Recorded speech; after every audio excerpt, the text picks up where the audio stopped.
বলছেন হায় আল্লাহ খালেদ, আমি যদি একবার মন্ত্রী হইতাম তাহলে সারাদিন মানুষের সেবা করতাম আর ভালোবাসা পাইতাম। জাতীয় নাগরিক পার্টি এনসিপিতে আসার মূল কারণটা কি ছিল আপনার? এনসিপিতে শিবির থেকে অনেক উঠে আসা লিডার তৈরি হয়েছে, তাহলে আমরা কি মনে করতে পারি শিবির একটা লিডার তৈরির প্ল্যাটফর্ম হিসেবে ব্যবহার হচ্ছে? এই যে আজকের যেই অবস্থায় দাঁড়াইছে, এই পেছনে কিন্তু এই বিএনপির ক্ষমতা লিপসার একটা ইতিহাস আছে, এটাকে খুব বলে না, এই দায় পুরোপুরি বিএনপি। আসসালামু আলাইকুম। পাবলিক নিউজ বিডির বিশেষ আয়োজন পাবলিক টক্স, আপনাদের সবাইকে স্বাগতম। আজকের পাবলিক টক্সের আমাদের সাথে অতিথি হিসেবে যুক্ত আছেন গাজীপুর সিটি কর্পোরেশনের সম্ভাব্য মেয়র প্রার্থী অ্যাডভোকেট আলী নাসের, নির্বাহী পরিষদ সদস্য, জাতীয় নাগরিক পার্টি এনসিপি। জনাব অ্যাডভোকেট আলী নাসের খান, আপনি কেমন আছেন? আলহামদুলিল্লাহ বেশ ভালো আছে সাবির ভাই, আপনি কেমন আছেন? আলহামদুলিল্লাহ। আমি জানতে চাচ্ছি আপনার রাজনৈতিক জীবনে গল্পটা কিভাবে শুরু হলো আপনার রাজনীতি? আমি স্কুল জীবন থেকেই রাজনীতিতে যুক্ত হই। তখন ছাত্র শিবিরের সাথে যুক্ত ছিলাম, কর্মী সমর্থক হিসেবে যেভাবে যুক্ত থাকা। তারপর নর্ডেম কলেজে পড়া বা ঢাকা বিশ্ববিদ্যালয়ে এসে মূলত ছাত্র রাজনীতির সাথে ওতপ্রোতভাবে জড়িত হই। তারপর অ্যাক্টিভিজম করি দীর্ঘ সময়। এবি পার্টি যখন প্রতিষ্ঠা লাভ করে, এবি পার্টিতে এসিস্ট্যান্ট মেম্বার সেক্রেটারি ছিলাম। তো এবি পার্টি করতে করতে গণঅভ্যুত্থানের সময় চলে আসে। তারপর জাতীয় নাগরিক কমিটি এবং জাতীয় নাগরিক পার্টিতে যুক্ত হই। এটি হচ্ছে খুব সংক্ষেপে বলতে গেলে। আচ্ছা, জাতীয় নাগরিক পার্টি এনসিপিতে আসার মূল কারণটা কি ছিল আপনার? গণঅভ্যুত্থান এবং নতুন বাংলাদেশ, এটি আমাকে বেশি আকর্ষণ করেছে। এবং যারা গণঅভ্যুত্থানের নেতৃত্ব দিয়েছে সামনে থেকে, আমরা একই ক্যাম্পাসে পড়েছি, আমরা একই দুঃখ বেদনা শেয়ার করেছি। আমরা আধিপত্যবাদ বিরোধী আন্দোলন বা কোটা সংস্কার আন্দোলনের পরে থেকে যে নানান আন্দোলন হয়েছে, নিরাপদ সড়কের আন্দোলন, এবং আবরার ফাহাদের মৃত্যুর পরে তো আপনারা জানেন যে মোদী বিরোধী আন্দোলন সহ, এবং সর্বশেষ 2024-এর গণঅভ্যুত্থান। তো এই ফিলিংয়ের জায়গা থেকে জাতীয় নাগরিক পার্টিতে যুক্ত হয়। এবং আমরা বিশ্বাস করি মনে প্রাণে যে তারুণ্যের শক্তি এবং যে নতুন রাজনৈতিক প্রজন্মের আবির্ভাব ঘটেছে, এটি বাংলাদেশের অর্থনৈতিক এবং মানুষের ভাগ্য বদলে দেবে ইনশাআল্লাহ। সম্প্রতি আপনি সম্ভাব্য প্রার্থী হিসেবে গাজীপুর সিটি কর্পোরেশন নির্বাচনে ইলেকশন করবেন, এটা নিয়ে আপনার ভাবনার কি? এটি আমার দল ভালো বলতে পারবে। আপনারা জানেন তো আমরা জোটবদ্ধ রাজনীতি করছি, বিশেষ করে নির্বাচনী জোট রয়েছে। তো এখন জোট হবে কি হবে না এই ব্যাপারে আমরা নিশ্চিত না। তো দলে একটা আলাপ রয়েছে যে আমাকে প্রার্থী করার ব্যাপারে। তো আমি দলের স্বার্থটাই আগে দেখব। এবং আমাদের গাজীপুর সিটি কর্পোরেশনটা যেই এলাকা জুড়ে আমি যে ত্রয়োদশ জাতীয় সংসদ নির্বাচনে অংশগ্রহণ করেছি, আমার নির্বাচনী আসনের 36টা ওয়ার্ড পড়েছে এই গাজীপুর সিটি কর্পোরেশনের 57টি ওয়ার্ডের মধ্যে 36টা ওয়ার্ড। তো যেহেতু মানে কমন এরিয়া, সেহেতু দল ভাবছে এবং মানুষ যে ভোট দিয়েছে, গাজীপুর 2 মানুষ বিশ্বাস করে যে শাপলাগলি সেখানে জয়ী হয়েছিল, ইলেকশন ইঞ্জিনিয়ারিং কারণে আমাদের হারিয়ে দেওয়া হয়েছে। তো সেই বিবেচনা থেকে মাঠে এক ধরনের আলাপ রয়েছে এবং দল ভাবছে। তো এটি চূড়ান্ত হবে আলটিমেটলি যখন নির্বাচনের কাছাকাছি আসবে। তো আপনারা জানেন এটা লোকাল ইলেকশন, এখানে দলীয় প্রতীকে নির্বাচন করা যায় না। এখানে ব্যক্তি ইমেজ এবং মানুষের সমর্থন, পাশাপাশি আপনাকে যদি খুব ফিট মনে করে তাহলে জনগণ গ্রহণ করবে। আমি এটাকে খুব নৈবৃত্তিকভাবে বা প্র্যাকটিক্যালি দেখতে চাই। 24-এর গণঅভ্যুত্থানে আপনার অবস্থানটা কোথায় ছিল? আপনি কিভাবে এই আন্দোলনের সংগ্রামে অংশগ্রহণ করেছিলেন? তখন জুলাই মাস, আমি ভুল না করলে 12 তারিখের দিকে শাহবাগ থানায় অজ্ঞাত নামে আসামি করে ছাত্রদের বিরুদ্ধে মামলা হয়। তখন আমি এবি পার্টি অ্যাসিস্ট্যান্ট সেক্রেটারি এবং এবি যুব পার্টির অফিস সেক্রেটারির দায়িত্ব পালন করি। আমি যেহেতু আইনজীবী, তৎকালীন যে সম্প্রতি বিদায় নেওয়া চিফ প্রসিকিউটর ছিলেন international crimes tribunal Tajul Islam ভাই, ব্যারিস্টার ফুয়াদ ভাই, ব্যারিস্টার জোবায়ের আহমেদ, তারেক আবদুল্লাহ এবং উদয় তাসমির, আমরা এই কয়েকজন মিলে একটি টিম গঠন করি তখন এটার এবিপি লয়ার্সের তত্ত্বাবধানে। তো আমরা 14 তারিখ নাগাদ এটি ঘোষণা করে দেই যে বৈষম্য বিরোধী ছাত্র আন্দোলনে বা ছাত্র আন্দোলনের যারা অংশগ্রহণ করবে, তারা যদি কোনোভাবে কোনো ধরনের হয়রানির শিকার হয়, পুলিশি হয়রানি বা অন্য কোনো হয়রানি, তাহলে আমরা ফ্রি লিগ্যাল এডটা দিব, মানে আপনার ফ্রি আইনি সেবা। তো আপনি জানেন যে আমি যখন এটা পোস্ট করি আমার ফেসবুক আইডি থেকে, এটি প্রায় 30,000-এর মতো মানুষ শেয়ার করেছে, প্রায় কয়েক মিলিয়ন মানুষ এটা দেখছে, ডিফারেন্ট জায়গা থেকে, সব গ্রুপগুলো থেকে এটা শেয়ার হয়েছে। এবং আমি দেখলাম ছাত্রদের মধ্যে ব্যাপক একটা হোপ তৈরি হয়েছে। এই যে উত্তরার আশপাশে যত ইউনিভার্সিটিগুলো আছে, আইবিটি, ঢাকা বিশ্ববিদ্যালয়, পাবলিক নানান বিশ্ববিদ্যালয়, ইভেন চিটাগং বা অন্যান্য জায়গা থেকে, তো বিশ্ববিদ্যালয়ের ছাত্ররা আমাদেরকে অনেক ফোন দিতেন তো পাশাপাশি আমাদের এনসিপি যিনি সদস্য সচিব আক্তার হোসেন, আর্নব সাঈদ খান এবং অভ্যুত্থানের সামনের সারির নেতা যারা আছেন তাদের আইনজীবী হিসেবেও কিন্তু আমরা দায়িত্ব পালন করছি, এভাবে যুক্ত হওয়া। এবং তখন মানে এত একটা সাহস ছিল মনে যে দুপুর 12টা 12:30 অবধি আমরা কোর্টে যেতাম। স্বভাবতই জামিন চাইলে নামঞ্জুর হইতো, যখন হচ্ছে রিমান্ড চাইতো পুলিশ তখন আমরা আবার রিমান্ড যাতে নামঞ্জুর হয় এজন্য আমরা আদালতকে বলতাম। তো স্বভাবতই আরও বেশি বেশি করে রিমান্ড দেওয়া হতো। আমি খুবই সাদামাটা ইয়াতে বলছি। তো এই কোর্স শেষ করে আমরা আবার মিছিলে চলে আসতাম। তো আমি যেহেতু একটু আগে বিশ্ববিদ্যালয় থেকে পাশ করেছি, তো স্বভাবতই ছাত্র মনে হয় না, কিন্তু আমরা একটু পেছনে থাকতাম বা আরও একটু সামনে থাকতাম। মিছিল খুব আকর্ষণ করতো এবং আপনার 17 তারিখে আমরা সুস্পষ্টভাবে বুঝে গিয়েছি। আমি 17 জুলাইয়ের কথা বলছি, ঢাকা বিশ্ববিদ্যালয়ে যখন আবু সাঈদের ইন্তেকালের পরে গায়েবানা জানা হয়, সেখানে আমি অংশগ্রহণ করেছি। আমার হাতে একটা কফিন সহ একটা ছবি, বা নাহিদ ইসলামরা সামনে আছে। তো যখন এখানে হামলা করে এবং তার আগের দিন ছাত্রলীগের হামলা, সব মিলিয়ে তো আমরা পুরোপুরি বুঝে যাই যে এটি একটা গণ অভ্যুত্থানের দিকে যাচ্ছে। ছাত্র, শ্রমিক জনতা এবং আপনার সারা দেশে আপামর জনসাধারণ এই স্বৈরাচার পতনের দিকে যাবে। আমাদের এক দফার ঘোষক এবং আমাদের এনসিপি যিনি আহ্বায়ক নাহিদ ইসলামকে যখন প্রথম দফা উঠিয়ে নিয়ে যায় পুলিশ, তো তখন নাসিরউদ্দিন পাটোয়ারির পক্ষ থেকে আমার কাছে একটা ফোন আসে এবং তখন নাহিদ ইসলাম বাবার সাথে আমার আলাপ হয়, তার ছোট ভাইয়ের সাথে, ওনার ওয়াইফের সাথে, বোনের সাথে। তখন আমাদের যে টিম, যেটি আমরা আইনি সহায়তার জন্য গঠন করেছি, এই টিমকে সাথে নিয়ে আমরা খুঁজে বের করতে সমর্থ হই যে নাহিদ ইসলাম ডিবিতে আছে।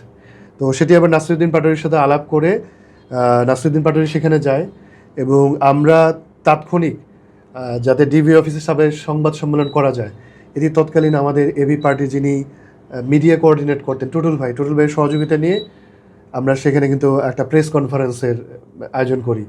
এবং এই অভ্যুত্থানের পুরো সময়টাতে নাহিদ ইসলাম আবার যখন দ্বিতীয় দফা আবার গুমের শিকার হলেন, তাকে খুঁজে পাওয়া যাচ্ছিল না, এই পুরো সময়টায় আমরা নাহিদ ইসলাম পরিবারের সাথে ছিলাম এবং আমাদের এখন আসিফ মাহমুদ যিনি আছেন তার বাবা বা তাদের আত্মীয়র সাথে যোগাযোগ করা। তো এইভাবে আমরা গণ অভ্যুত্থানের সাথে ওতপ্রোতভাবে জড়িত হয়ে যাই। আমরা সম্প্রতি দেখতে পাচ্ছি জাতীয় নাগরিক পার্টি এনসিপিতে শিবির থেকে অনেক উঠে আসা লিডার তৈরি হয়েছে। তাহলে আমরা কি মনে করতে পারি শিবির একটা লিডার তৈরির প্ল্যাটফর্ম হিসেবে ব্যবহার হচ্ছে? আদর্শবাদী সংগঠনগুলো থেকে রাজনৈতিক কর্মী তৈরি হয়, এটা জাসদ থেকেও হয়েছিল, এটা ছাত্র শিবির থেকে হয়েছে, ছাত্রফ্রন্ট, ছাত্রমৈত্রী, সব জায়গা থেকে হয়েছে। যারা ধরেন বইপত্র পড়ে, সভা সেমিনার করে, বিভিন্ন ক্রিয়েটিভ কাজের সাথে যুক্ত। আপনারা তো ক্রিয়েটিভ কাজ করতেছেন একটা। তো ছাত্র শিবিরতে একটা রিক্রুটমেন্ট আছে এবং ডানপন্থী মানুষ, কমি ঘরানার মানুষ এবং লেফটিস্ট যারা আছে ওরাও কিন্তু ভালো করতেছে। তো আমাদের এনসিপিতে এক্স শিবিরের সংখ্যা যেমন আছে, বাম ঘরানা মানুষদের সংখ্যা আছে, একেবারে আলট্রা লিবারেল যারা আছে তারাও কিন্তু আছে, নারী পুরুষ সবাই, ডিফারেন্ট সেকশনে মানুষ পাবেন। তারপরে তফসিলি সম্প্রদায়ের মানুষও আছে। তো হ্যাঁ, এটা আদর্শবাদী বিভিন্ন সংগঠন থেকে নেতা তৈরি হয়। যে আপনি যেমনটা বলছিলেন 24-এর অভ্যুত্থানের পরে একটা অভ্যুত্থান হয়েছে, স্বৈরাচার পতন হয়েছে, ইন্টারিম সরকার ছিল 2 বছর। তো এটাকে আপনি কিভাবে মূল্যায়ন করছেন? ইন্টারিম গভর্নমেন্টটা একাংশে একটা প্যারালাইজ সরকার ছিল। প্যারালাইজ সরকার এই জন্য বলতেছি যে একটা বিপ্লবী নেচারের একটা গণ অভ্যুত্থান হওয়ার পরে তো সবাই দৌড় দিল ক্যান্টনমেন্টের দিকে। এটা ছিল তখনকার মস্ত ভুল। এবং এই দৌড় দেওয়ার পেছনে তৎকালীন যে আইন উপদেষ্টা ছিলেন আসিফ নজরুল, উনি আমার ব্যক্তিগতভাবে শিক্ষক ছিলেন, আমরা ক্লাসে ওনার পড়েছি। খুবই চতুর মানুষ, খুবই বাকপটু এবং খুবই ধুরন্ধর মানুষ, এবং মার্কিন ভারতীয় নানান যোগাযোগ আছে। তো এটাকে জাস্ট উনি রেজিম চেঞ্জের মতো করে ভাবছে, উনি এবং ওনার এলাকায় যারা আছে। তো মিলিটারি যোগ ছিল, তো স্বভাবতই রাজনীতিবিদদের ওরা খুব সাকসেসফুলি ক্যান্টনমেন্টে নিয়ে যেতে পারছেন। কিন্তু এনসিপির এখনকার নেতৃত্ব, তৎকালীন গণ অভ্যুত্থানের কোনো নেতৃবৃন্দ ক্যান্টনমেন্টে যায়নি। এবং ওনারা যখন চ্যানেল 24-এ গিয়ে সংবাদ সম্মেলন করে স্পষ্ট বলেছে যে কোনো মিলিটারি শাসন আমরা চাই না, জনগণের শাসন চাই এবং জনগণই সরকার গঠন করবে। তো আপনারা জানেন যে এই ছাত্র জনতার গণ অভ্যুত্থানের পরে স্বার্থান্বেষী মানুষ যারা ক্ষমতা কেন্দ্রিক ছিল, ওরা কিন্তু ওতপ্রোতভাবে জড়িত ছিল। ইন্টারিম গভর্নমেন্টে অনেক স্টেক ছিল, এখন বলা যেতে পারে যে মিলিটারি ছিল, বিএনপির ছিল, জামাতের ছিল, অভ্যুত্থানকারীদের ছিল, সবার। তো এইটা পরবর্তী সময়ে একটা ন্যাশনাল ইউনিটি গভর্নমেন্ট হইতে পারতো, কিন্তু আমরা দেখলাম কিছু এনজিওবাজ মানুষ, কিছু স্বার্থান্বেষী মানুষ তারা ছিল, কিন্তু ছাত্র উপদেষ্টারা শেষ পর্যন্ত লড়াই করেছে, চেষ্টা করেছে। এখানে একটা বিষয় আছে, আমাদের আইন উপদেষ্টা যিনি ছিলেন আসিফ নজরুল স্যার, উনি উপদেষ্টা হওয়ার আগে অনেকগুলো কোশ্চেন করতেন, অনেক টকশো করেছেন, এভাবে দেশ পরিচালনা করবেন। আপনি কিভাবে মূল্যায়ন করবেন উনি উপদেষ্টা হওয়ার পরে? বলছেন হায় আল্লাহ খালেদ, আমি যদি একবার মন্ত্রী হইতাম তাহলে সারাদিন মানুষের সেবা করতাম আর ভালোবাসা পাইতাম। তো উনি তো মন্ত্রী হয়েছিল, আইনমন্ত্রী, তো মানে উপদেষ্টাতে মন্ত্রী। তো মন্ত্রী হওয়ার পরে কি দেখলাম, সবচেয়ে ঘৃণিত লোক হইলো আসিফ নজরুল সাহেব। ওনার বন্ধু বান্ধব, ইউনূস সাহেবের বন্ধু বান্ধব দিয়া গভর্নমেন্টটা ভরে গেল। আসলে ছাত্র জনতার স্বার্থ রক্ষা করার জন্য ইন্টারিম গভর্নমেন্ট কাজ করেনি। সংস্কার কমিশনে বিভিন্ন কোয়ালিফাইড লোক ছিল একাডেমিক্যালি, ওনারা আসছে, কিন্তু শেষ পর্যন্ত দেখেন লন্ডনে একটা বৈঠক কইরা পুরো অভ্যুত্থানকে বেঁচে দেওয়া হয়েছে। এবং এটা ইলেকশন ইঞ্জিনিয়ারিং ইলেকশনটা এটা লন্ডনে ডিজাইন করা হয়েছে। যে আসিফ নজরুলরা ছিল এই কনস্টিটিউশনালিজমের নামে, বেসিক স্ট্রাকচারের নামে, ওই যে সুন্দর সুন্দর কথা বলে, তো উনি আসলে বি ক্যাটাগরির একাডেমিশিয়ান। আমার শিক্ষক, আমি তাও বলতেছি। তো ওনারা খুবই বাজেভাবে প্রতারিত করছে, খুব অত্যন্ত বাজেভাবে করছে। ইন্টারিমের একটা গুরুত্বপূর্ণ কাজ ছিল যে নির্বাচন দেওয়া। আপনি গাজীপুর 2 আসন থেকে নির্বাচন করেছেন, তো আপনি কেমন দেখলেন? আপনার প্রত্যাশাটা কি ছিল? ফলাফল নিয়ে আপনি কতটুকু বর্তমানে চিন্তা করছেন? ফলাফলটা জনগণের পক্ষে যায়নি। জনগণ ভাবছিল যে হাসিনা পতনের পরে এই ঘরানার যে শক্তি, এই ক্লাসিক্যাল রাজনীতি তো বিএনপি করে, একটু ধরেন পুরনো ধাঁচের রাজনীতি। আপনি এখন দেখেন না, চাঁদাবাজি, টেম্পো স্ট্যান্ডের রাজনীতি, খাই খাই রাজনীতি, লুটপাটের রাজনীতি, বলে একটা আই হ্যাভ এ ড্রিম, কিন্তু আই হ্যাভ এ ড্রিমের মধ্যে দেখবেন নিজেদের স্বার্থ ছাড়া ক্রিকেট বোর্ডের নিজেদের লোক, তারপরে যে স্বরাষ্ট্রমন্ত্রী ছিলেন কিছুদিন আগে, তার ছেলে ঠিকাদারি প্রতিষ্ঠানের পরামর্শক হয়ে এই কায়দার হচ্ছে আপনার একটা ব্যবস্থা কায়েম করছে। তো আপনি যে প্রশ্ন করেছেন, এখানে আসলে আমরা জানতাম যে একটা ইলেকশন ইঞ্জিনের দিকে যাবে, কিন্তু দেশের স্থিতিশীলতার স্বার্থে আমরা নির্বাচনে অংশগ্রহণ করেছি। আমার আসনে যদি বলেন, গাজীপুর 2 আসনে আমরা যখন 3-4টা থানায় সমানে জিততে শুরু করলাম, আমার গাছা, টঙ্গী, পূর্ব পশ্চিম, ইভেন কি সদর মেট্রোতে, তো হুট করে 9টা নাগাদ হচ্ছে এই নির্বাচনে, আপনারা জানেন তো যে আপনার টেলিভিশন স্ক্রিন এবং নির্বাচন কমিশনের যে ব্যবস্থাপনা থাকে সেখানে লাইভ দেখায়। তো আমার রেজাল্টটা বন্ধ হয়ে গেল। এভাবে কিন্তু যে খালেকুজ্জামান সাহেবের, তারেক রহমান সাহেবের যে আসনটা ছিল এটাতে হয়েছে, স্পষ্ট ইলেকশন ইঞ্জিনিয়ারিং হয়েছে। এটা আমাদের ভোটাররা বলছে, সহকারী প্রেসিডিং যারা ছিল তারা বলছে। আবার জামাতের আমিরকে একটা স্টেটমেন্ট দিতে দেখবেন যে আমরা তখন যদি জোটের পক্ষ থেকে বিরাট প্রতিরোধ গড়ে তুলতাম, দেশে একটা বড় ধরনের কেওয়াজ তৈরি হতো। এইটা আবার অন্য পক্ষ নিত। তো এই নির্বাচনটা নিরপেক্ষ হয় নাই, এবং লন্ডন বৈঠকের পরে একটা ওই যে আপনার ম্যানেজ বা ইঞ্জিনিয়ারিং ইলেকশন হয়েছে, এটা জনগণের মধ্যে বিরাট জনগণ ক্ষুব্ধ। 3টে ইলেকশন কিন্তু নষ্ট করছে হাসিনা আওয়ামী লীগ। এরপরে যেহেতু সুষ্ঠু ইলেকশন পায় নাই, সামনে যে জাতীয় ইলেকশনটা হবে এটাতে মানুষ কিন্তু গভীরভাবে পর্যবেক্ষণ করবে, এবং তরুণরা আবার বড় ধরনের একটা রিয়াকশন কিন্তু দেখাবে। যেহেতু তরুণদের প্রসঙ্গ আসলো, জাতীয় নাগরিক পার্টি এনসিপিতে তরুণ প্রজন্ম জেনজি এবং জেনারেশন আলফা, এদের নিয়ে আপনাদের পরিকল্পনাগুলো কেমনভাবে সাজিয়েছেন? দেখেন, তাদের একটা কিন্তু নেচার আছে। তো জেন আলফা পছন্দ করে যে আপনি যেভাবে সরকার চালান না কেন তাদের মতামত নিয়ে করতে হবে, এবং তারা প্রাইভেসির ব্যাপারে খুব সচেতন। আপনি চাইলে তার মোবাইল হাতাইতে পারবেন না, তার প্রাইভেসি, তার বেডরুমে ঢুকে যেতে পারবেন না। এবং তারা কিন্তু নতুনত্ব দেখতে চায়। আপনার যে পুরোনো পেঁচাল এবং এই যে আপনার খাই খাই রাজনীতি, এগুলো কিন্তু এই আপনি জেন আলফা বা জেন জিটা পছন্দ করে না। তো এইটার ব্যাপারে আমরা খুব সচেতন। তো আমরা এই পার্টিসিপেটরি অন্তর্ভুক্তিমূলক একটা রাজনীতি চাই, এবং যেখানে সত্যিকারের তরুণদের এবং আমাদের যারা সিনিয়র সিটিজেন আছেন তাদের ভাবনা চিন্তার একটা সমন্বয় ঘটবে। এবং আমাদের জাতীয় নাগরিক পার্টির ফরমেশনটা কিন্তু এইভাবে যে তরুণ, সাবজেক্ট ম্যাটার এক্সপার্ট যারা আছেন, এবং একেবারে লেমেন যারা খুবই সাধারণ মানুষ, তারাও কিন্তু আছেন।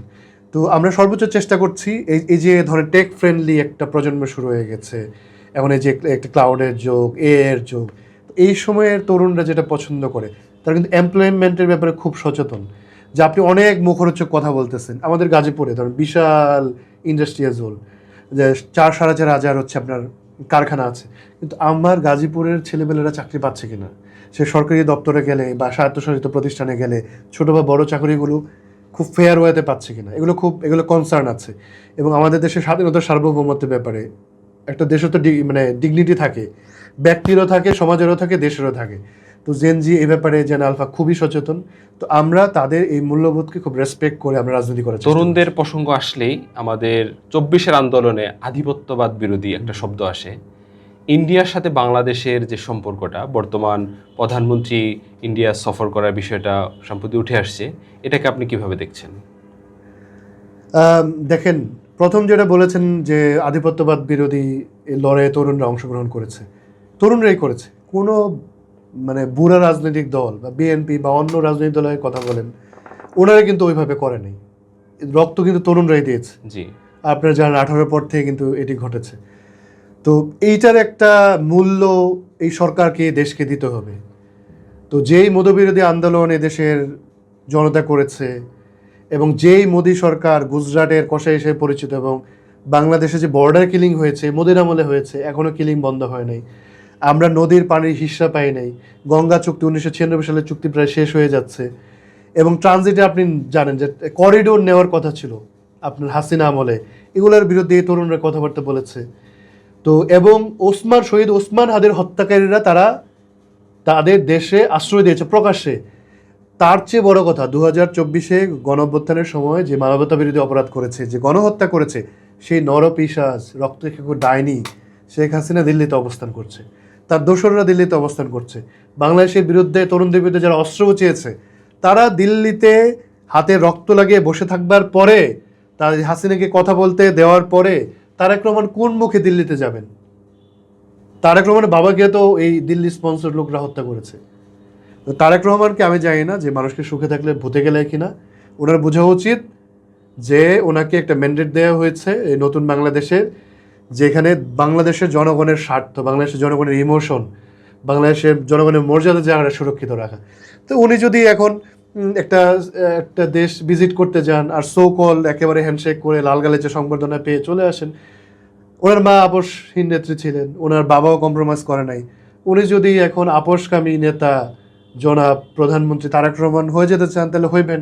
আমি মনে করি এটা তার জন্য লজ্জা হবে, তার রাজনৈতিক ক্যারিয়ারের জন্য বড় একটা ক্ষতির শিকার হতে পারেন তিনি।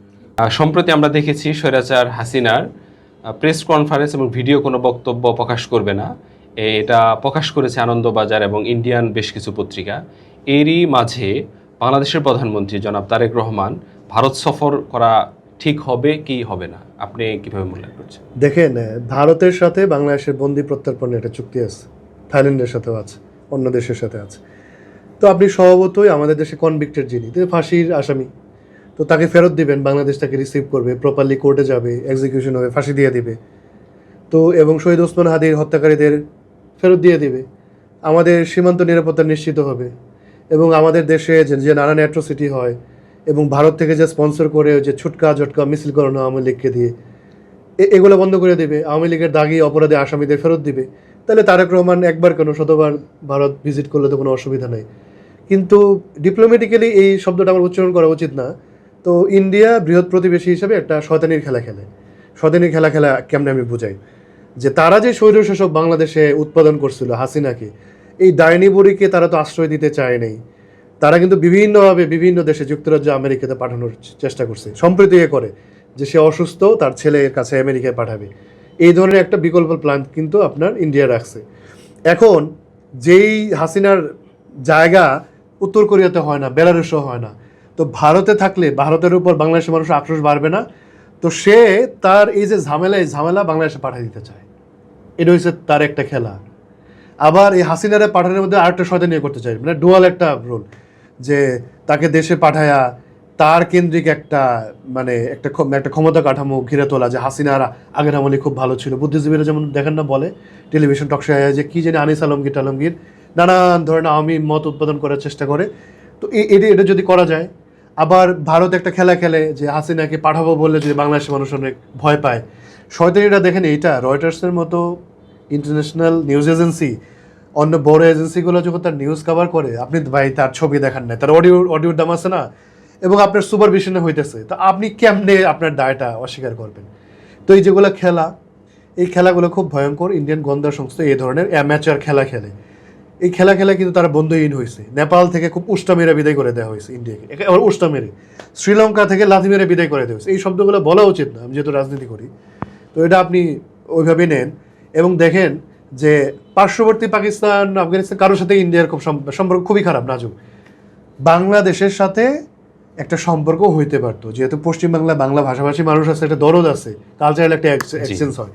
কিন্তু কোনো চুক্তিতে, ইভেন কি মমতা বলেন এবং তাদের যে শুভেন্দু বলেন, কি ধরনের উস্কানিমূলক বক্তব্য বাংলাদেশকে নিয়ে দেয়? তো এগুলা তো সম্প্রতি হাসিনা দেশে ফেরার বিষয় নিয়ে ডিসেম্বরে একটা বক্তব্য দিচ্ছে তারা আসবে, এটা নিয়ে বাংলাদেশের জনগণ এবং জাতীয় নাগরিক পার্টির অবস্থানটা কি হবে? দেখেন, শহীদ ওসমান হাদি একটা কথা বলে গেছিল যে তারেক রহমানের একটা কাজ হইতে পারে যে তিনি ক্ষমতায় এসে হাসিনাকে বাংলাদেশে নিয়ে আসবেন এই জন্য তাকে বিচার করার জন্য। এটা শুধু সরকারের কাজ না, বাংলাদেশের সব মানুষ আমরা বসে আছি তাকে বিমানবন্দরে ওয়েলকাম করার জন্য। তো সেই যে শহীদ পরিবারের মানুষেরা এবং যারা আহত পঙ্গুত্ব বরণ করেছে, যারা চোখ হারিয়েছে, এখনও হাসপাতালে কাতরাচ্ছে, এই যে আমাদের শ্রীপুরের একজন বাপ্পি, আপনি জানেন তার একেবারে নিচের অংশ গুলি করে ঝাঁচড়া করে দেওয়া হচ্ছে, হাজারো ছেলেপেলে, তারা তো জীবন্ত শহীদ। তো সেই শহীদ পরিবারগুলো দেখতে চায় যে হাসিনা ফাঁসির কাস্টে ঝুলেছে। শুধু তাই নয়, আপনাদের সাংবাদিক ভাই যারা আছে তারা আক্রান্ত হয়েছে না জুলাই অগাস্ট গণঅভ্যুত্থানের সময়, এবং তারাও তো সেই গুলির মুখ থেকে ফিরে আসতে পারেনি। জি, এবং গণমাধ্যম কর্মীরাও কিন্তু রক্ষা পায় নাই, যারাই তাদের বিরুদ্ধে যে আওয়াজ তুলেছে। আমরা যে প্রশ্ন করে থাকি, আপনারা যারা সাংবাদিকতা করেছেন, গণমাধ্যম কর্মী ছিলেন, হাসিনা আমলে স্বাধীনভাবে কথা বলতে পেরেছেন?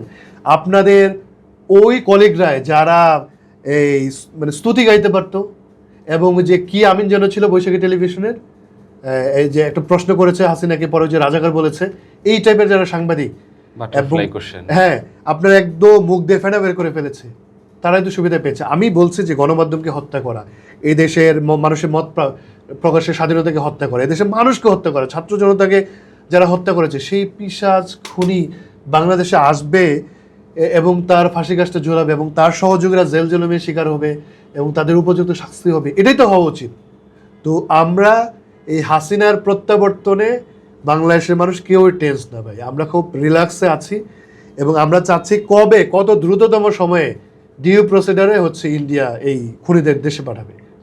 আমরা সম্প্রতি দেখতে পাচ্ছি বিভিন্ন পত্রিকায়, বিশেষ করে ডেইলি স্টারে, প্রায় গাজীপুরের 200 থেকে 300 কলকারখানা বন্ধ হয়ে যাচ্ছে বিদ্যুৎ গ্যাসের কমতি থাকার কারণে। বর্তমান সরকারের কি ভূমিকা এখানে আছে, কি করছেন? মানুষ কিন্তু বলে বিএনপি সরকার আসলে কুফা লাগে। আপনি কানসার্টের কথা মনে আছে? কানসার্টে যখন পল্লী বিদ্যুতের জন্য সরবরাহের জন্য আন্দোলন হয়, সেখানে বিএনপি সরকার গুলি করে আপনার 13 জনের মতো মানুষকে মেরে ফেলছে। আপনাদের আরও মনে থাকবে যে 2002 সালে আদমজি জুট মিলের মতো 26,000 কর্মচারী সম্পন্ন আপনার এই শিল্প প্রতিষ্ঠান কিন্তু বন্ধ করে দিয়েছিল। তো গাজীপুরে যে 300 কারখানা, শুধু গাজীপুরে না, হবিগঞ্জে একের পর এক আপনার কারখানা বন্ধ হচ্ছে। এই তারেক রহমানের সরকার এসে বলছে বিদ্যুৎ গ্যাসের দাম বাড়বে না, তাদের জ্বালানি নিরাপত্তা আছে। কোথায়? এই যে শেখ কামালের ঘনিষ্ঠ বন্ধু তখন ব্যাংক ডাকাতি করছে এটুকু সাহেব, এই কামাল সাহেব, আমি শেখ মুজিবুর রহমান সাহেবের ছেলের কথা বলছি, শেখ কামালের বন্ধু অনেক বড় বড় কথা বলছে না, যে দেশে সব স্থিতিশীল থাকবে, তেল গ্যাসের বিদ্যুতের কোনো দাম বাড়বে না। বিদ্যুতের দাম বাড়ালেন, গ্যাস সিলিন্ডারের দাম বাড়ালেন, এবং আপনি এখন বিদ্যুৎ সরবরাহ করতে পারতেছেন না। 12 ঘন্টা বিদ্যুৎ থাকলে 13 ঘন্টায় বিদ্যুৎ থাকে না, সব মানুষ অতিষ্ঠ। আপনি ঢাকা শহরের বাইরে একই চিত্র। এই যে আপনি উৎপাদনহীনতার দিকে দেশকে ঠেলে দিচ্ছেন, এই দায়িত্ব তো ভাই বিএনপিকে নিতে হবে। আপনি শুধুমাত্র ওই আওয়ামী লীগ আসতেছে, আমরা না থাকলে কিন্তু সব একদম বেহাল হয়ে যাবে, এই সব ভয়টা আপনি দেখা পারবেন না। আপনাকে বিরোধী দল সাপোর্ট দিতেছে, দেশের লোক সাপোর্ট দিতেছে, ওই যে বৃদ্ধ মা, ওই যে শিশু হাসপাতালের যে রোগী কাতরাচ্ছে, কয়দিন আপনার ভাই ক্ষমা করবে? কয়দিন? যে কৃষক তার সেচ দিতে পারতেছে না, সে কতদিন আপনারা ক্ষমা করবে? তো টোটাল ফেইলর। এখনো আপনার ব্যুরোক্রেসির উপর, গানের সচিবদের উপর এখনো এই গভর্নমেন্টের কর্তৃত্ব আপনার প্রতিষ্ঠা করতে পারেনি। তারেক রহমানের মন্ত্রীরা এবং প্রতিমন্ত্রীরা বাঁশের চিকঞ্চি বড় হয়ে গেছে। শাহ আলম নামে একটা প্রতিমন্ত্রী ছিল না, তার 2 ছেলের নামে দিগন্ত, আরেকজনের নাম ভুলে গেলাম, 2 ইউনিয়নের নামকরণ করে ফেলেছে। তারেক রহমানের বন্ধু আবার স্বীকার করে না, বলে আমাদের বয়সের ব্যবধান। আপনারা আমার বয়সের ব্যবধান থাকলে বন্ধুত্ব হইতে পারে না? এগুলো তো স্ট্র্যাটেজি গেলা গিয়াসুদ্দিন আল মামুনদের মতো। তো ওনার বন্ধু বান্ধবরা মিলা বন্ধু একটা সরকার, ভাই ব্রাদার সরকার না, বন্ধু বান্ধব সরকার প্রতিষ্ঠা করছে, খুবই অদক্ষ লোক দিয়ে ভরা। আপনি দেখবেন ওই যে অমুক রাজনৈতিক সচিব, অমুক যে শাহেদ আলমের মতো যারা বাগাড়ম্বর করে, নানান ধরনের অযোগ্য লোকজন দিয়ে তারেক রহমান আশপাশ দিয়া ভরে রাখছে। ওরাই কিন্তু শিখাই দেয় তারেক রহমান সাহেবকে, আপনি দিনাজপুরে গিয়া বলবেন দিনাজপুরে প্রচুর আম উৎপাদন হবে, আপনি যেখানে ইপিজেড আছে চিটাং বা অন্যান্য জায়গায়, সেখানে গিয়ে বলবেন আপনাদেরকে ইপিজেড দিব। তো এই ধরনের অদক্ষ লোকজনের কারণে পুরো জ্বালানি নিরাপত্তা ধ্বংসের দিকে। আরেকটা কথা বলা প্রয়োজন, আমি একটু লম্বা করতেছি, যে ইতিমধ্যে এই বসুন্ধরার সুবান সাহেব একদম আজীবন একটা গ্যারান্টি দিয়ে দিয়েছে, আমৃত্যু হাসিনের সাথে থাকবো, বলছিল না? জি, বলেছে। একটা বিরাট ব্যবসায়ীদের কনফারেন্স কইরা তাদের হাতে আপনি এই বেসরকারি খাতে বিদ্যুৎ সরবরাহের আপনার জ্বালানি সরবরাহের দায়িত্ব দিয়ে দিতে চাইতেছেন।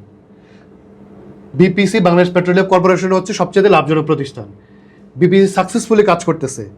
এখন হাসিনা আমলের সময় দেখেন নতুন কোনো তেল গ্যাসের কূপ সন্ধান না করে আমাদের জ্বালানি নিরাপত্তা বিঘ্ন ঘটানোর চেষ্টা করছে। কুইক রেন্টালের নামে হাজার হাজার কোটি টাকা আপনার তাদের লুটেরাদের দেওয়া হয়েছে, আদানির সাথে অনেক চুক্তি করে পাঠানো হয়েছে এবং এখনও সেই চুক্তির মজা পেয়ে গেছে। আপনার বড় কারসাজি হয়তো, আপনি কুইক রেন্টাল মানে কি, অলস আপনি একটা বিদ্যুৎ উৎপাদন কেন্দ্র ফালায় রাখছেন কিন্তু আপনি টাকা দিতেছেন এবং আপনি আন্ডার টেবিলে আপনি টাকা গ্রহণ করতেছেন। এবং এইটুকু সাহেব এখন 4 দিনের মধ্যে একটা নীতি প্রণয়ন করে বসুন্ধরাকে আমার পুরো জ্বালানি সার্বভৌমত্ব তার হাতে তুলে দেওয়ার চেষ্টা করতেছে। এটা খুবই ভয়ঙ্কর। আপনি জানেন যদি দেশে একটা যুদ্ধ বাঁধে, দেশে যদি জ্বালানি সরবরাহ বিপন্ন হয়, আপনার গভর্নমেন্ট এই বেসরকারি প্রতিষ্ঠানের উপর আপনি কোনো নিয়ন্ত্রণ রাখতে পারবেন না। পুরো কলকারখানা সহ হাসপাতাল, বাজার, বন্দর, ঘাট, মানুষের জীবন বিপর্যস্ত হয়ে যাবে। সরকার আগুন নিয়ে খেলতেছে, একদম আগুন নিয়ে খেলতেছে। আগুন নিয়ে খেলা বন্ধ করা দরকার। তা না হলে আমার আশঙ্কা হয় 2028 সালে আবার একটা গণ অভ্যুত্থান হবে। আমি জানি না এটা রক্তাক্ত হবে কিনা, রক্তপাতহীন হইতে পারে। তো বিএনপি গভর্নমেন্টের এই গভর্নেন্স খুবই বাজে এবং তার মেকানিজমের উপর তার কোনো কন্ট্রোল নেই। বিএনপি সরকার আসার পরে তাদের এখানে বিভিন্ন ধরনের লোক নিয়োগ হয়েছে, বিশেষ করে প্রশাসকগুলো, জেলা প্রশাসকগুলো। ঢাকার আমাদের মিল্টন সাহেব উনি হয়েছেন। সর্বশেষ কুমিল্লাতে অনেকগুলো দলীয় ভাবে তাদের দেওয়া হয়েছে। তাহলে তো সরকার সফল হওয়ার কথা। আপনারা কিভাবে জাতীয় নাগরিক পার্টি এনসিপি মূল্যায়ন করছেন? জনগণ তাদের চাঁদাবাই বলে। আপনি স্থানীয় সরকার নির্বাচন না দিয়া আপনি একদম জেলা থেকে শুরু করে সিটি কর্পোরেশন সব জায়গায় প্রশাসক বসায় দিয়েছেন। এরা মূলত লুটপাট করবে, সামনে যে নির্বাচন দিবে সেই টাকা লগ্নি করবে, আবার এই টাকা ঘুরে ফিরে প্রধানমন্ত্রীর দপ্তর পর্যন্ত যায়। এটা একটা লুটপাটের প্রজেক্ট। আমরা দেখতে পেয়েছি 24-এর অভ্যুত্থানের পর বিএনপি সরকার নির্বাচনের প্রত্যাশী ছিল, নির্বাচন হলেই সব ঠিক হয়ে যাবে। এখন সরকারের 5 মাস হচ্ছে, কোনো একটা প্রবলেম হলেই পূর্বের সরকারকে দায় দেওয়া, এটা এনসিপি কিভাবে মূল্যায়ন করছে? আর নির্বাচন হলে তো দেশের সব সমস্যার সমাধান হয়ে যাওয়ার কথা ছিল, হচ্ছে না কেন? আসলে এগুলো ছিল ক্ষমতা লোভীদের কথা। তারা ক্ষমতা গ্রহণ করার পরে ইন্টারিম গভর্নমেন্ট যতটা সাকসেসফুলি কিছু জিনিস ম্যানেজ করেছে ওগুলো তারা পারছে না। আমি যেটা বলেছি, হজরও বড় হলো একটি সরকার, তো তার কোনো প্রপার প্ল্যানিং নাই, প্রপার গভর্নেন্সের কোনো প্ল্যানিং নাই এবং খুবই অদক্ষ কিছু চোর প্রকৃতির লোকজন, কিছু স্থাবক। আপনারা দেখবেন আশপাশে কিছু যে তারেক রহমানের স্পোক্স পারসন আছে না, বিভিন্ন পর্যায়ে 2য় গ্রেডে 3য় গ্রেডে এগুলো নিয়োগ করছে না। তো তারেক রহমান সাহেব বাংলাদেশের প্রধানমন্ত্রী, ওনাকে অনেক সম্মান করি। ওনার বাবা এবং মা বাংলাদেশের অন্যতম জনপ্রিয় মানুষ ছিলেন। তারেক রহমানের স্পোক্স পারসনটা মূলত তারেক রহমানের কথা বলতেছেন এবং এগুলা খুবই আনাড়ি এবং বেফাস কথা। এবং আমি রাজনীতিবিদ এবং সাধারণ মানুষকে আহ্বান জানাবো, তারেক রহমানের আশপাশে থাকা তার সচিব, তার পলিটিক্যাল উপদেষ্টা এবং তার নানান উপদেষ্টা মন্ত্রীরা যা বলে এটা তারেক রহমানের বক্তব্য হিসাবে নেবেন। তাদের এটাই মনের কথা। আপনি শুধু 150 টাকার ভাত খাইয়া আপনি প্রধানমন্ত্রী দপ্তরে পিআর করবেন, আপনি পুরো প্রধানমন্ত্রী দপ্তরের একটা পিআর এরিয়া বানাইছেন, আপনি স্বল্প গাড়ি বহন নিয়ে আপনি করবেন, চলাফেরা করবেন, মানুষ বাহবা দিবে। তারেক রহমান সাহেবের শ্বশুরবাড়ি হচ্ছে ধানমন্ডিতে, ওই যে ধানমন্ডি 2-4 এদিকে।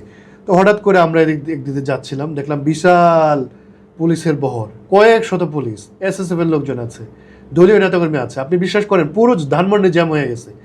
আপনি রাস্তায় একটু পিয়ার করার জন্যে আপনি ভেহিকল সংখ্যা কমাই দিলেন, কিন্তু আপনি যখন ওনার একটা মিলাদ মাহফিল ছিল, আমি এটার প্রতি সম্মান জানাই, তারপরেও এই মিলাদ মাহফিলকে যাওয়াকে কেন্দ্র করে আপনি বিশাল যে জটলা পাকাইলেন, এটা তো ভাই কন্ট্রাডিক্টরি হয়ে গেল।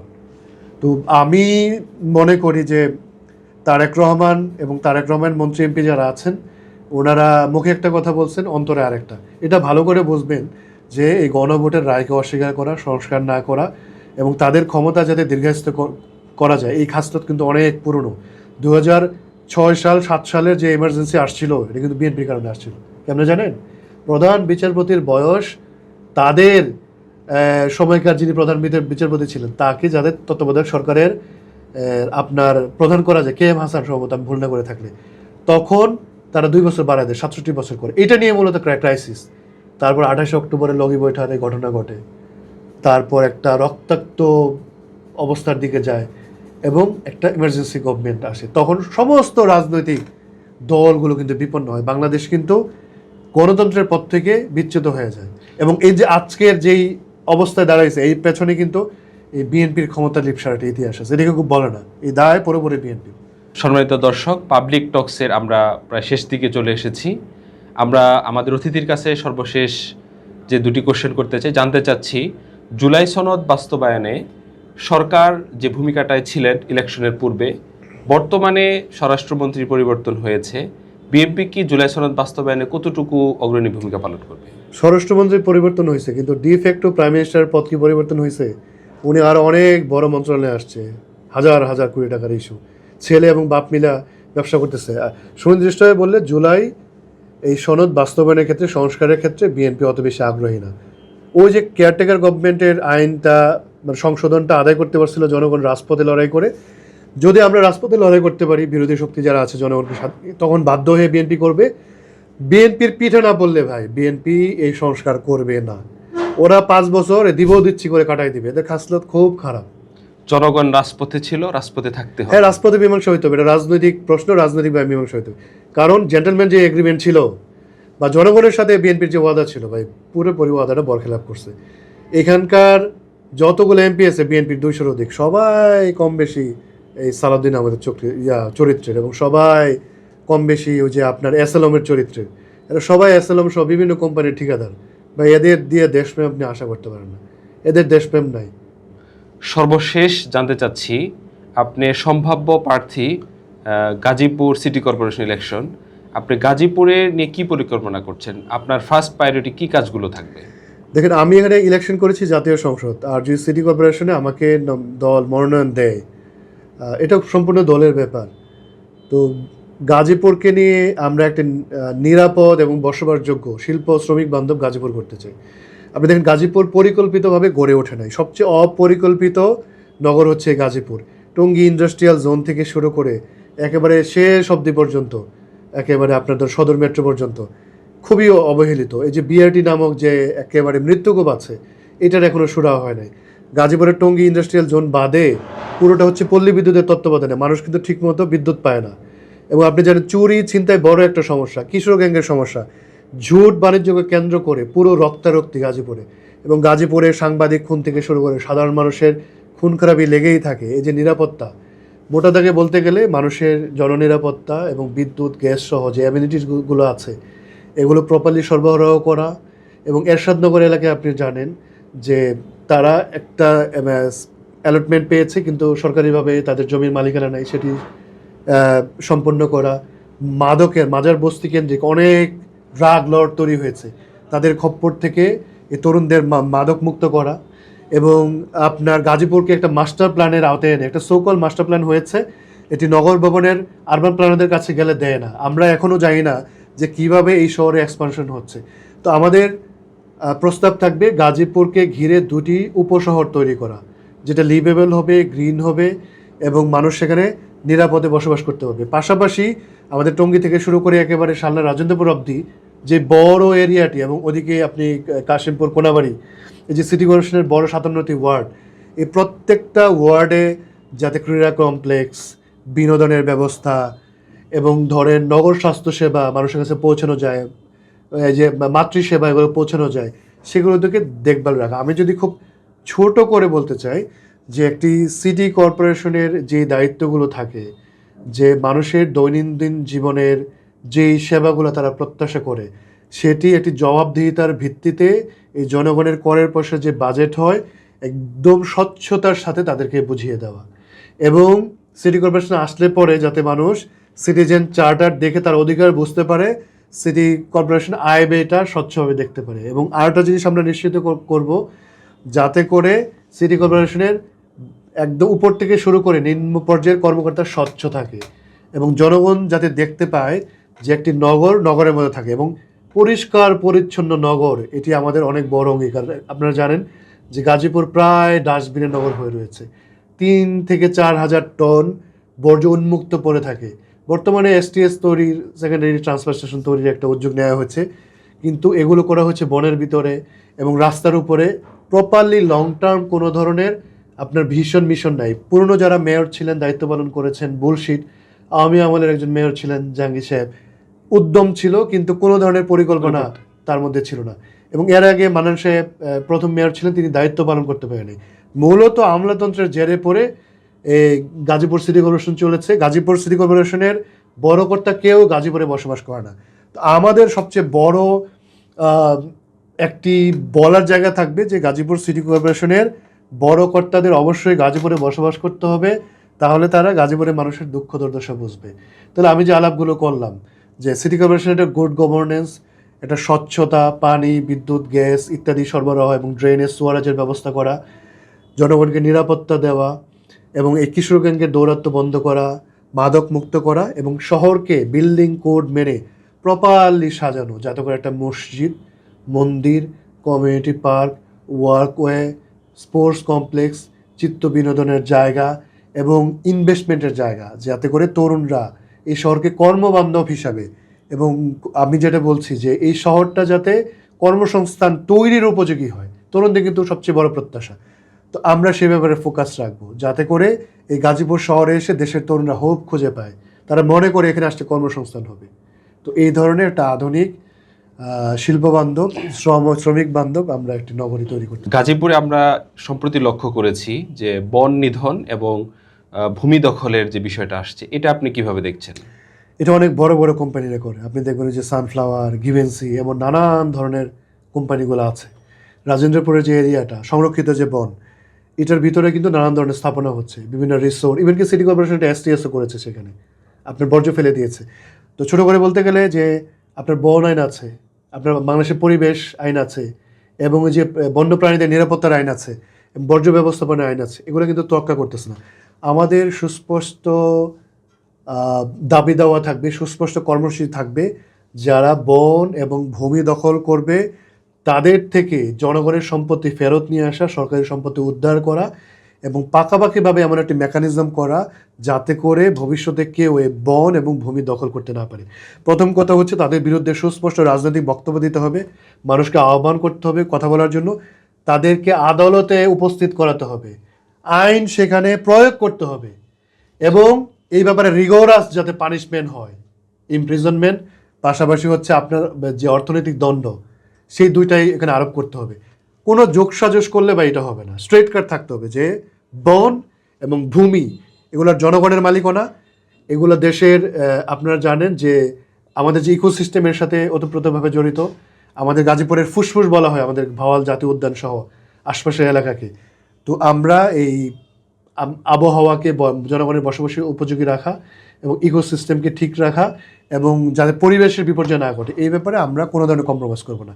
এইটা কম্প্রোমাইজ করার ইস্যু না, এই ব্যাপারে কোনো কম্প্রোমাইজ হবে না। জি ভাই আলী নাসের, আপনাকে অসংখ্য ধন্যবাদ পাবলিক টক্সে সময় দেওয়ার জন্য। সাব্বির ভাই, আপনাকে এবং পাবলিক টক্সকেও অনেক ধন্যবাদ, এবং যারা দেখবেন এই পডকাস্টটি তাদেরকেও অগ্রিম শুভেচ্ছা জানাচ্ছি, এবং আশা করি আপনারা আমাদের আলোচনা শুনবার পর আপনাদের মূল্যবান মতামত দিবেন এবং অবশ্যই পাবলিক নিউজের সাথে থাকবেন।